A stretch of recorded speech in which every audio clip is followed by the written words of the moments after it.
Welcome. It's Domain Dave from CheapWineFinder.com. Again, another wine, like we always do, another wine review, companion podcast for a wine review we put on the CheapWineFinder.com website. And today we have an affordable splurge wine. It's not inexpensive, but it's not expensive, and actually for what you're getting, it's cheap. But that's another story. And what do we got here today? Let me grab the bottle. The Wonderwall Edna Valley Pinot Noir 2019 with Babe Ruth on the label. And not Babe Ruth batting. This is Red Sox Babe Ruth pitching. So Wonderwall, who is that? That's a label from Andrew Jones of Field Recordings. And this is a wine with a story. We did a wine recently that was just a lifestyle wine with pictures of the wine bottle and flowers and people having fun and not a word about how they made the wine. Well, this one got a story. Andrew Jones was a field man for vineyards. He would plan and plant vineyards up and down the Central Coast. And he says he's been standing in every single vineyard in the Central Coast. And he would go out and look for lost, forgotten vineyards. Maybe Grandpa had a vineyard and the kids didn't really know what to do with it and it never made that much money. And he would find these things in areas that he knew were excellent. And he would contact the owners and put the vineyards back into shape if they would sell him the grapes. And that's where field recording wines came from. The field recording was a term from back in the 1900s when they first had the ability to record sound. They would actually have these suitcase recorders that looked like a record, but it was a blank record, and the needle would actually record.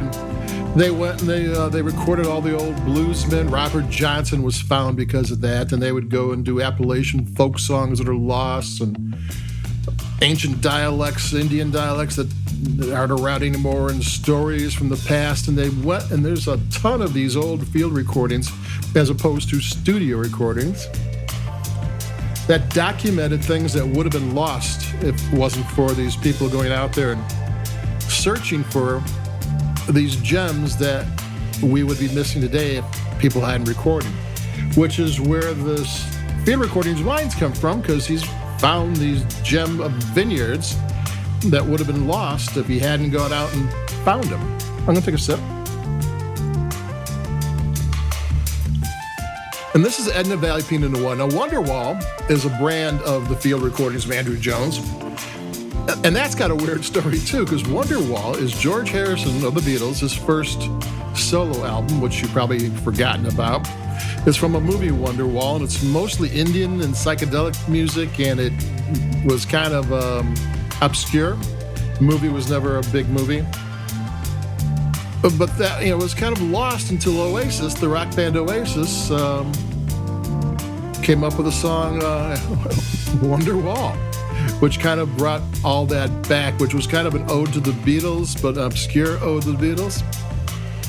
So this is a wine with a touchstone of cultural things going on. And I haven't even gotten to the point where we're talking about the wine yet. And plus, field recorders is part of the Garagenistas. I'm going to take a sip again. They were Paso Robles winemakers that started from scratch, and they made their vineyard in an not your vineyard, their winery in an industrial park. Like next door would be an auto body shop and a metal fabricator on the other side, and it's still called Tin City. They still have they're more upscale nowadays, but they were just it didn't look like a winery, but they were making great wine. There was a whole core of wineries and winemakers who were in this cool little area. These were the cool kids who were making wine that they wanted to make and not what everybody else was making, and they were making their own thing rather than going to work for some of the big corporations or there's huge wine companies that own tens of thousands of acres, and these guys are out there finding the hidden gems and making their own wines. So this is the Wonderwall. After all, it's a Wonderwall, and it's old school Pinot Noir, old school California Pinot Noir. It's 12.9 on the alcohol, which is kind of Burgundian. That means usually, nowadays in California, 13.5, 14.1.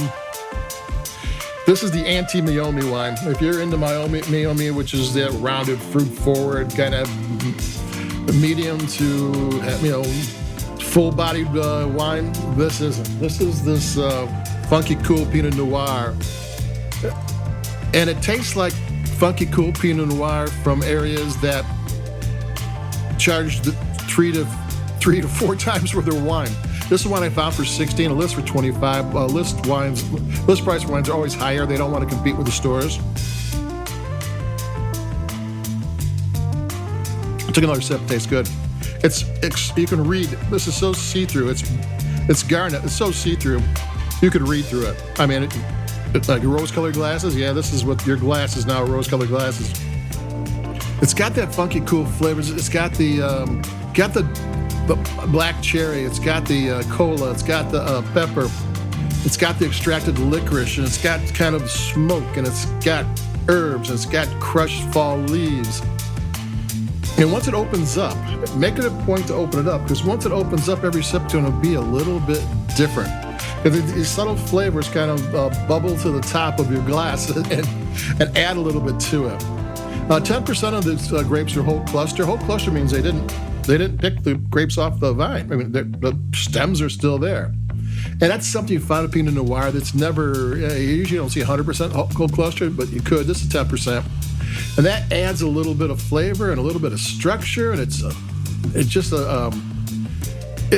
something that you don't always get with, Pinot Noir in this price range, but you get it here.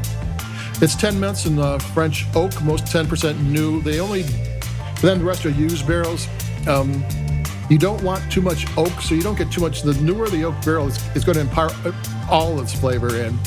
Then every time it's used, it has a little bit less oak to impart. So it's kind of a math problem how to get the how to get the barrels there and get just the right amount of oak. And this one has the right amount. You're not really getting chocolate or vanilla or anything. You're just getting that nice little structure. So there you go. This is a wine that's got a story to tell. It tastes great. It's old school Pinot Noir for less than you have to pay. It's a splurge wine. If you got friends coming over, you want to pull something out, Babe Ruth on the pitching for the Red Sox on the label. Tastes great. It's classic old school California Pinot Noir at a great price with a story to tell. So that's something I kind of like. That the last one I had with no story to tell is like, I don't get that.